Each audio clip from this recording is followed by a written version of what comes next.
Everyone, welcome back to the Lighthouse Sessions. I'm excited today. I have my friend Yuval with me. Welcome. Why don't you introduce yourself and tell my audience a little bit about who you are and what you do? Good morning, Jeff. Good to see you. And I'm all about how to handle escalations in crises or high-stakes situations in your organizations, especially when you have to deal with clients. And my journey started at a very large company. I used to do engineering work. So I was the geek on the computer. Give me a problem.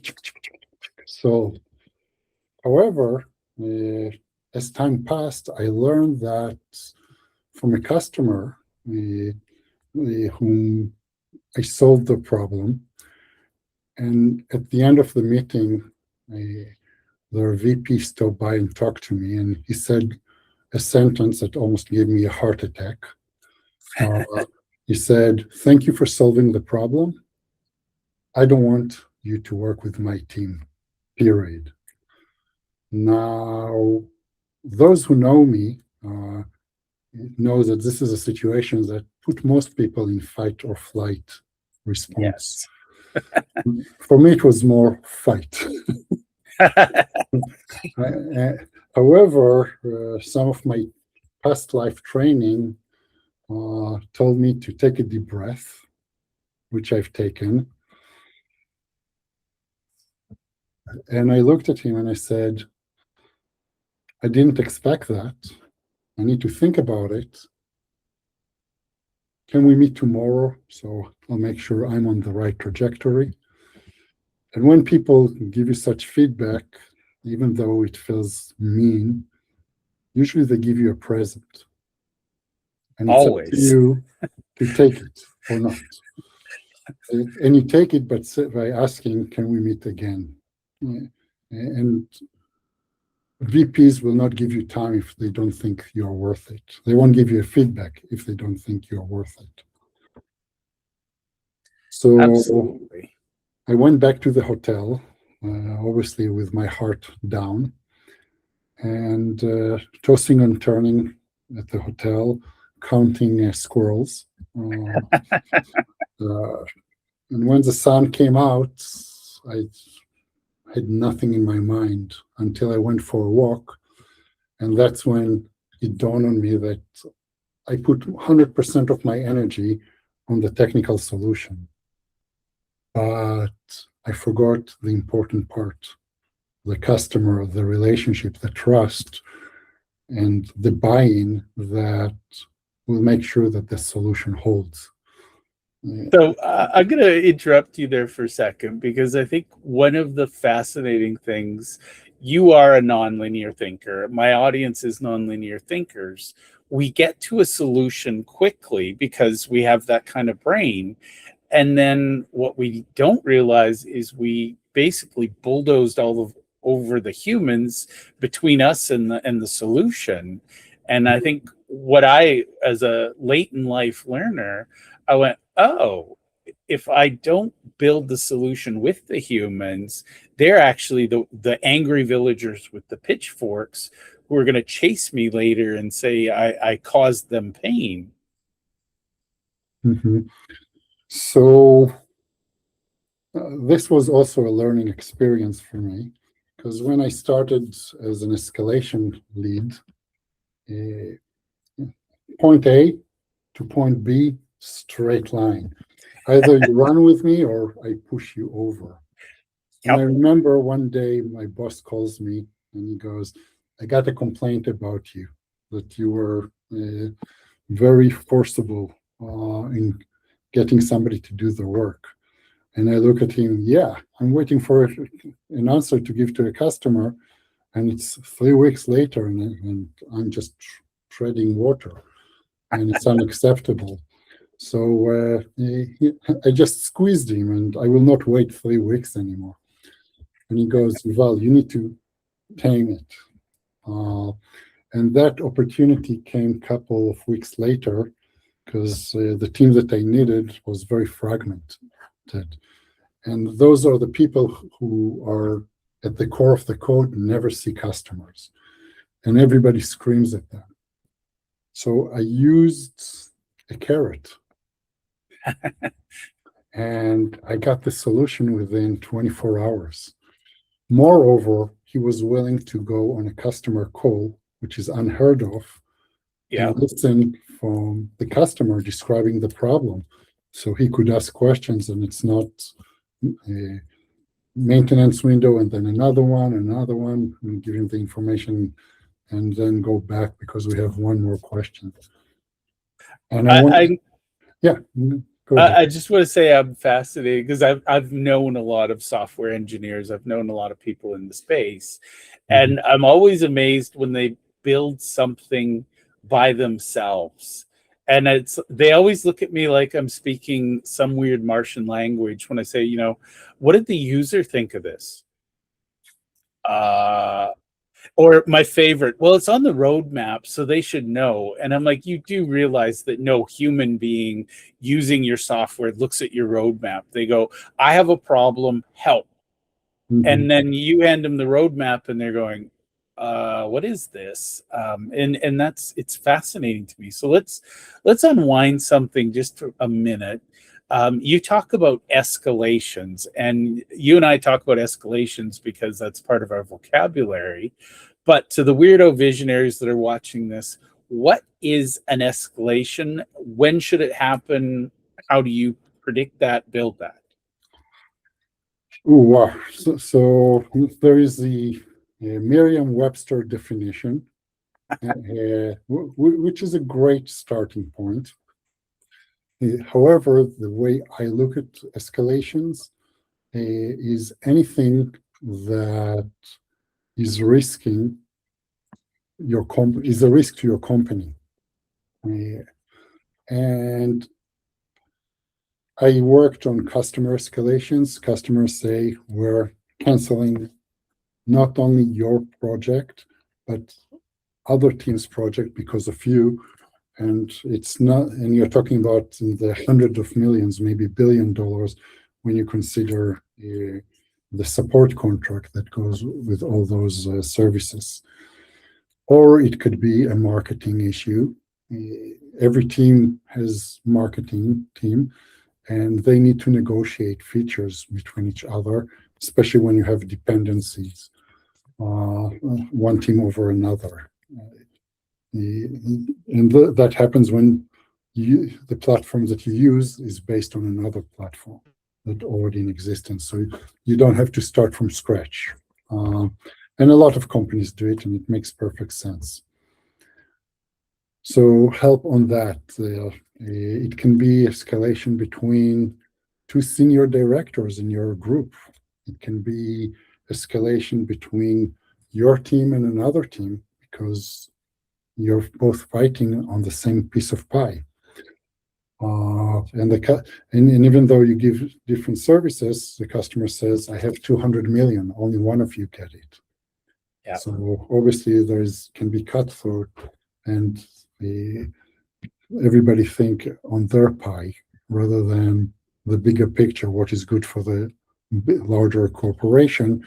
So we are successful because maybe we can give in here, but when we get there, so you learn how to negotiate. And for me, every high escalations is a negotiation. It's not take. It's what can we figure out that in the long term would support both of our teams and, of course, the customers. And as somebody when I started, I called myself a crisis manager. Then I changed it to technical therapist. Yeah. Bit of both, right? Yeah. Well, you find that 80% of your time is the therapist side. Yeah. When you deal with people in panic mode, yes, because some people will cry, some people will lose it, and you need to make sure that you don't lose it. And as you said, neurodivergent.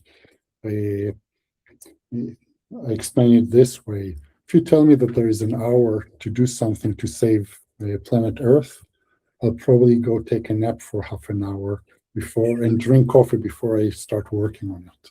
Yep. Yeah, because that's how my brain works. We need that time difference.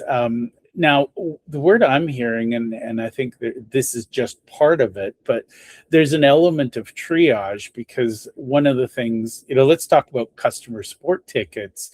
You'd be crazy to treat a level 1, I'm annoyed, the same as you would a level 10, I'm about to blow up your building because you're really annoying me. I think a lot of people mistakenly, well, it's not that important, so we're not going to react to it. One of the things I see a lot of public escalations, I live in the Google orbit, and there are people who they've submitted tickets, they don't get a response. Next thing you know, they're on LinkedIn shaming Google and saying you're terrible. That went from 0 to nuclear in all of 5 seconds. Now, obviously, that person's frustration brewed for a while before they took to social media. But I think now the cost of not escalating and not being aware of escalation is going to be more and more public shaming. Is that a fair comment? It's a fair comment. And think about it this way. When you buy a product and you are one client, it's hard to get the attention, especially when you talk to companies the size of Google, Meta, an airline, for example. Yeah. So they trained us, okay?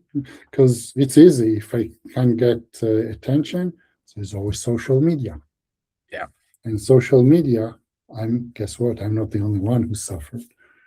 And now small issue becomes an elephant. Yes. And again, I had the experience with Microsoft in the early 2000s, where I was working for a company that was testing protocols, and we found a bug in their server. It was Windows, I think, 2000 server. So I did what you're supposed to do. I called them and said, "Hey, Houston, you have a problem. We don't care about you." Basically, that's what was shared. And that was it until half a year later, I was in California. There was interoperability between different companies, and we were this tiny company that nobody paid attention. And at some point, one of the larger companies came to see our test suite, and we found 5 bugs. The next thing you know, everybody wants to talk to you. And we showed Microsoft that how we can crash their server easily, and now it became their P1 to solve. And it was an easy solution, at least based on the problem that we saw. Now, when we train people, when you set expectations, people will accept that and react.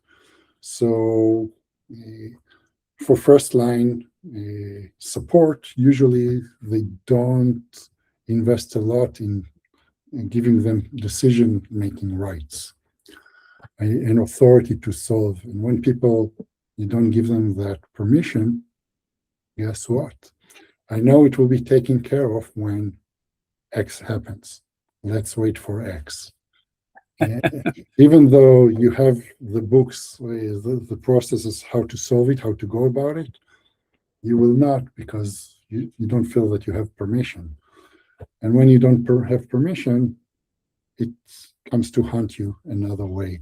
And by that time, it's usually when it gets to higher level of escalations, that's usually when I got in. It was because of trust issues.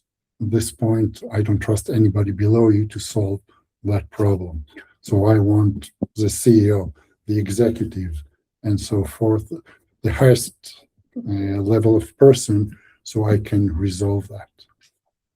Well, one thing I would say in my experience is if people don't feel trusted, they don't have the agency to help solve problems, they also resist the solution that's imposed upon them.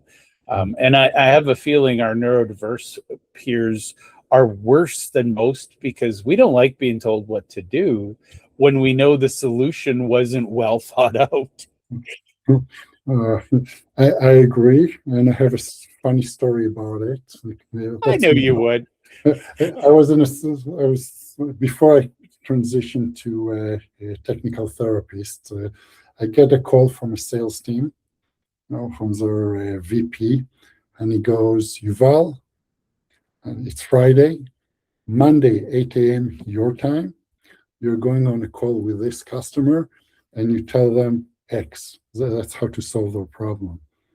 And I'm going, "No, if you know the solution, why do you need me?" Yeah.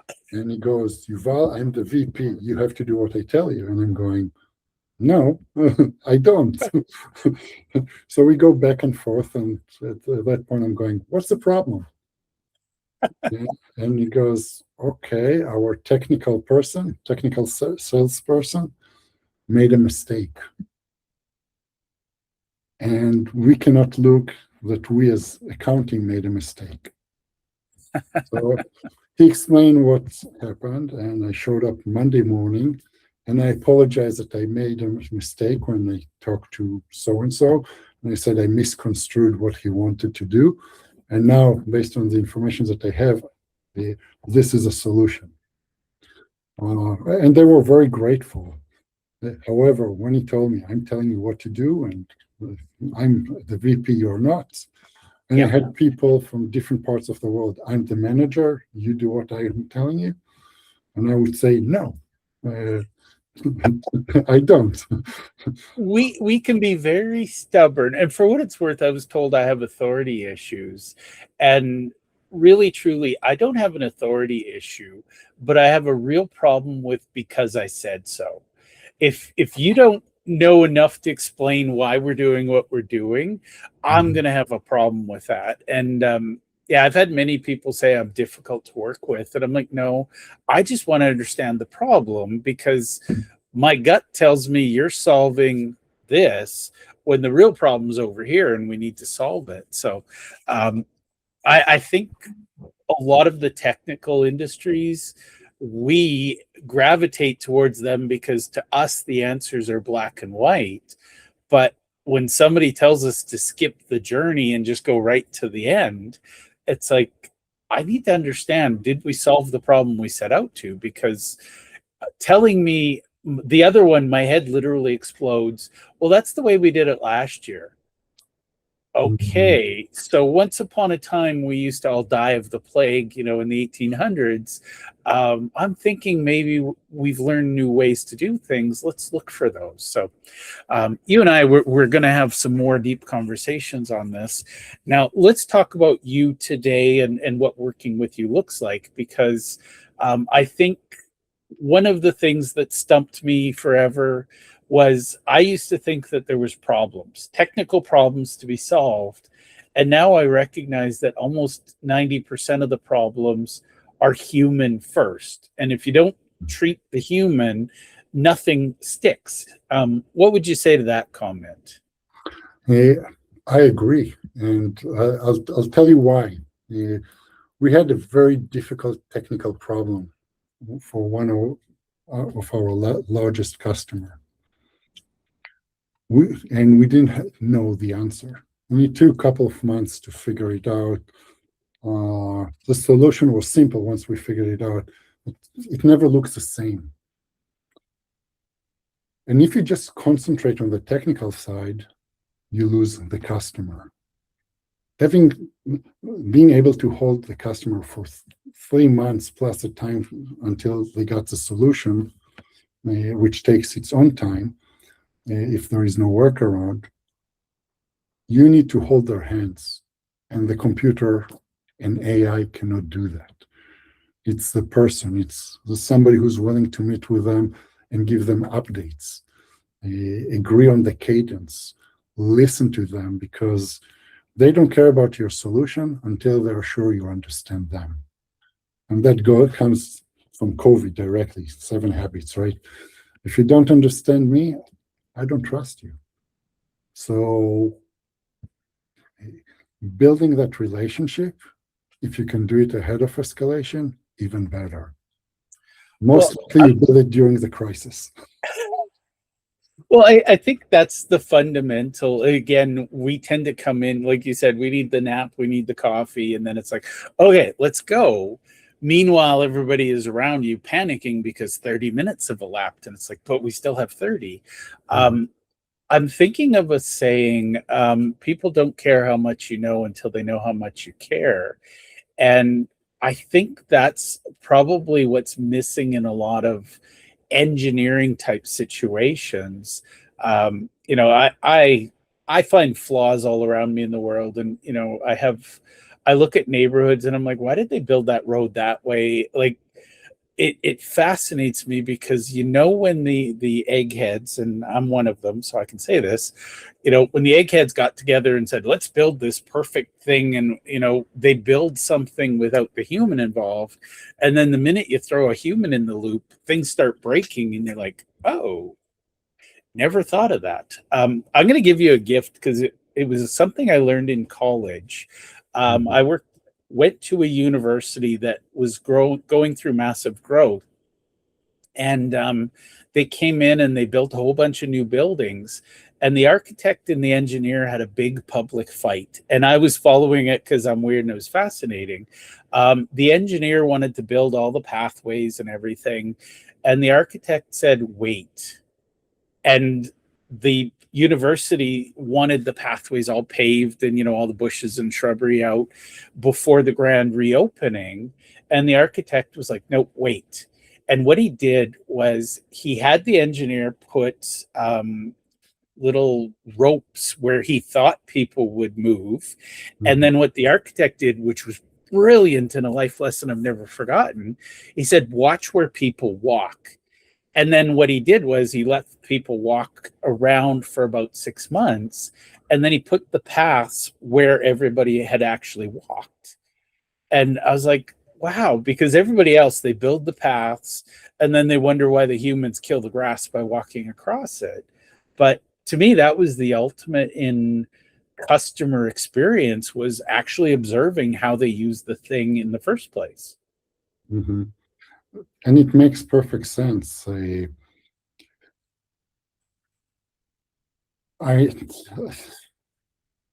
would say that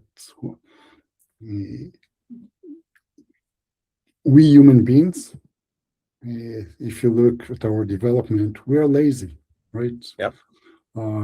If we can save energy, we'll save. And it's all because it took a lot of energy to get the food, and also digesting the food, it takes a lot of energy. And we try to conserve, especially when winter is coming. Today, we don't have that problem because energy is available in abundance at the local supermarket for most of us, for most of the Western world.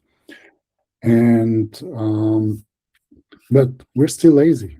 It's not good, it's not bad, it just is. And if I can cut through the grass, guess what? I'll cut through the grass because nobody thought about how I use. Now, I live not too far from Boston. All the roads in Boston are paved based on a cow path. So you think you're going south, somehow you find yourself up north. And why we did it? Because it was easy. Yep. The path was already there, so let's use that. And we prefer to take the route of least resistance. Same with water, right? The river flows at the least resistance out there, and that's our nature. Us, animals, water. So if we can be lazy about it, we'll be lazy about it. And if it means that, I'll wait until it explodes and somebody else will deal with it. Yeah. Same behavior, different pace. It's funny because when I do projects with other people, one of the things I've learned is I'll look for what possibly could explode tomorrow. And I will spend hours trying to prevent that explosion. Whereas people are going, no, but we need to hurry up and finish this. But I'm like, but it's going to explode tomorrow. So why build it today? And so I actually start at the end and I try to work backwards. And I really annoy linear thinkers. People say I don't play well with others, but it's an impatience and a frustration. It's not, I'm not a jerk to be a jerk, but it's like, seriously, we're building something that's going to explode. Why are we even bothering? And like, oh, you're being a pessimist. No, I'm a realist. I can see A plus B equals boom. You know, that's the way I see things. Yeah, and it's interesting in companies because when you say, Houston, it's a problem, we need to stop and do a deep dive. Oh, you're not a team player. Yeah. So you should get fired. You see it for what it's worth, I liken I love the Apollo 13 movie with Tom Hanks, and I love the scene where they take all the nerds and they throw them in a room and they dump a box of random stuff and say, go solve this. I feel like our people should be given rooms like that, you know, maybe padded rooms where we won't hurt ourselves, but you know, give us uncommon ingredients for uncommon problems. We will find that random solution. And I love how NASA is always their design process. I find fascinating because they start with what could go wrong and how do we have a plan A and a plan B and a plan C so that that doesn't destroy the mission. Mm-hmm. Yeah, and a great program for kids is Destination Imagination. It's worldwide competition. I'm supporting them since my daughter was part of it as a team member.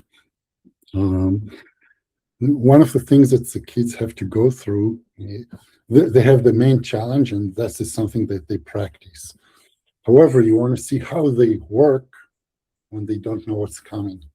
And that's called instant challenge. They go I love it. It can be build something, it can be solve a riddle, it can be act. You have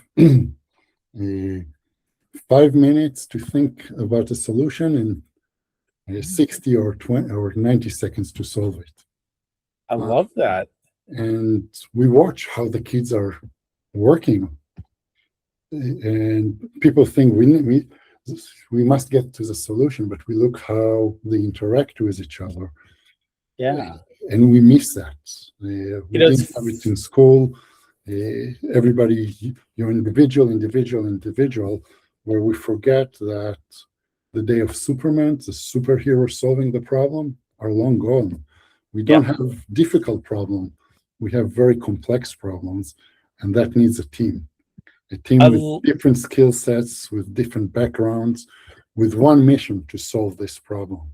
Yeah, and I think that's you need to have different perspectives. Both of my kids went through STEM school in junior high, and one of the things I'm baffled by it, because my version of STEM is very different than the reality of it. Because I'm going to be blunt, there's days it looks like arts and crafts because the teacher will say, here's a catapult and here's how we've built it.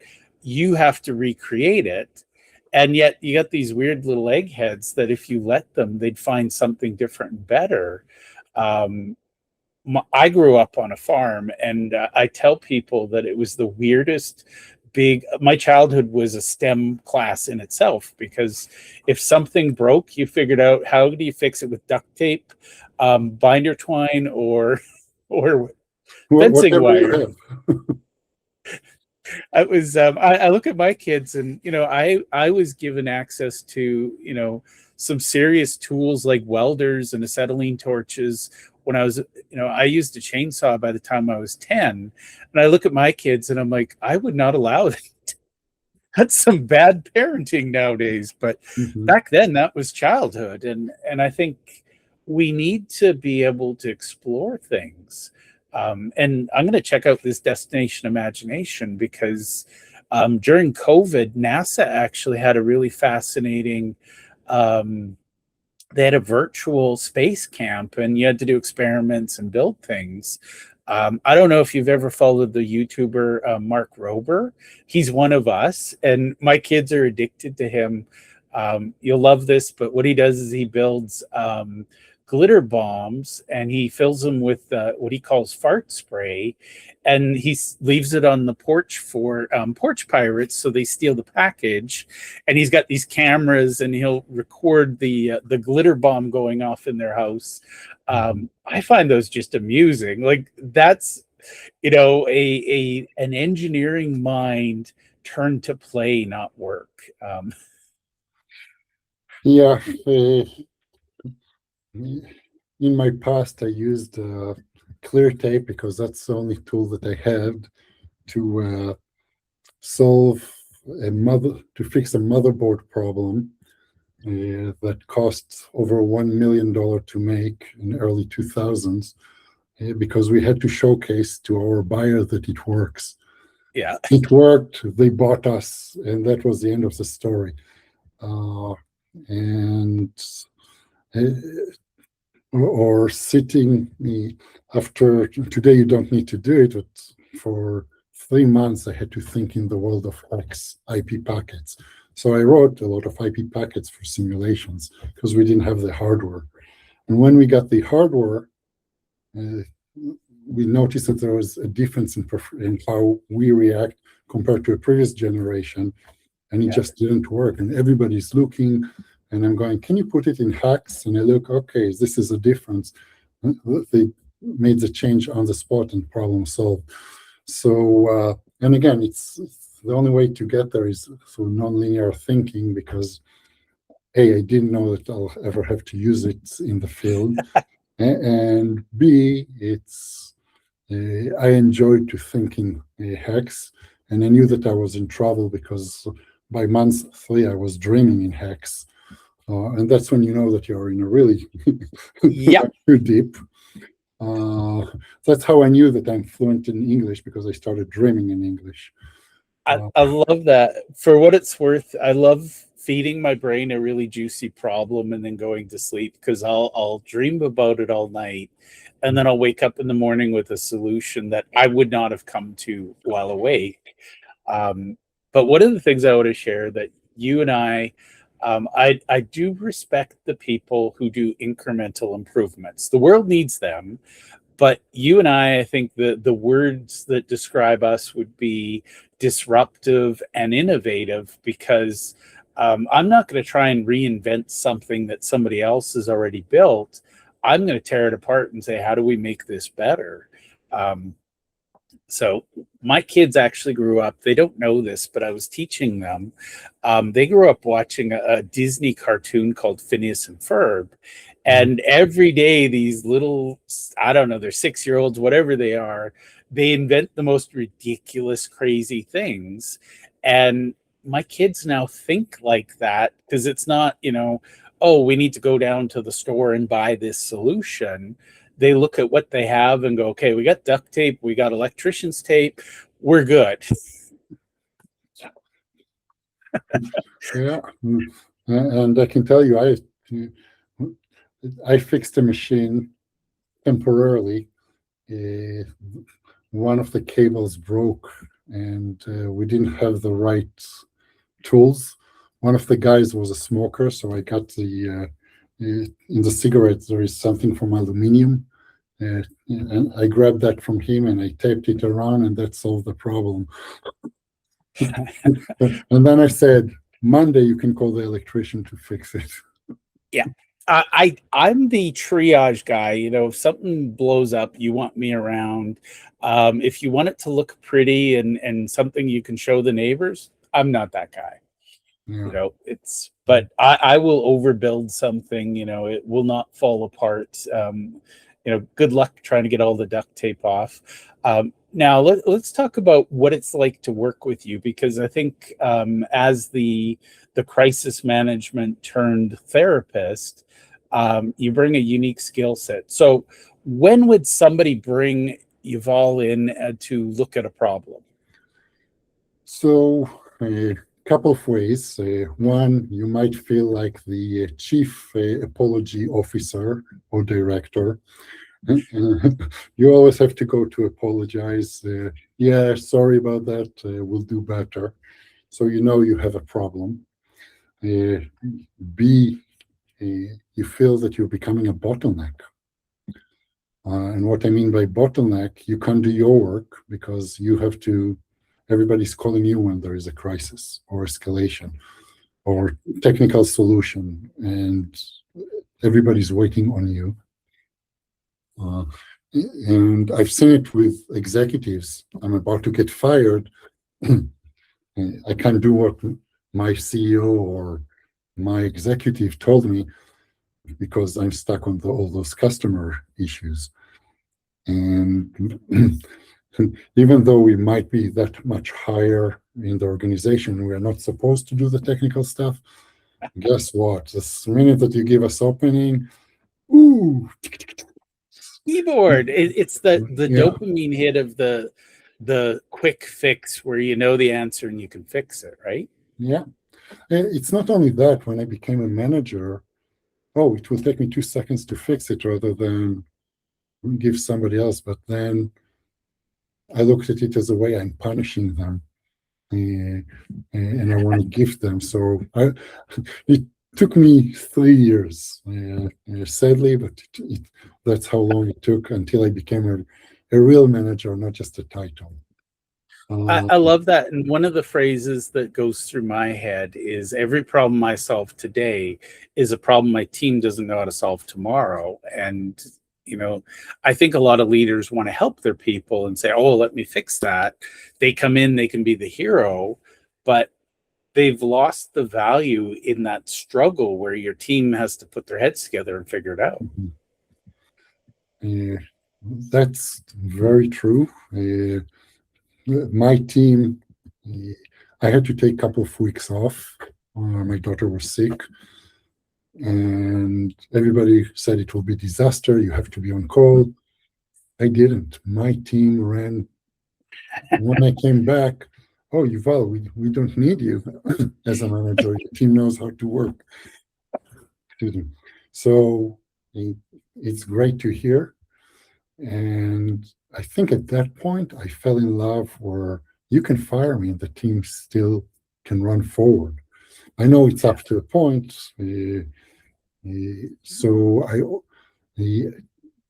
always learn, even when I was doing technical stuff, I go open the door. People know how to run, and then I jump to something else that nobody wants to deal with. Yeah. And solve it because they can, now they have a door open, they can make it wider and work in parallel. So always fun for me. It has to be 3-4 things because otherwise, in parallel, otherwise I was really bored. And sometimes I got inspiration from history, sometimes from geography, sometimes from chemistry. I never knew where the inspiration. And people ask me, did you look how they solve it, the technical? I said, no, it's how the idea came in their mind. And that's more fascinating than, oh, yeah, now you put this chemical and you do this and problem solved. No, how did you get there? And you learn a lot from that, and you can apply it everywhere. I love that because I look to nature for a lot of solutions because nature is smarter than us and it's been around a lot longer. One of the design principles that has guided me the most, believe it or not, is Bruce Lee's statement, "Be water." And that's the thing. Water does what it needs to do in the moment. It's not tied to, it can be solid, it could be gas, it could be liquid, and it flows around obstacles, sometimes through them. And I was like, wow, nature is so much smarter than us.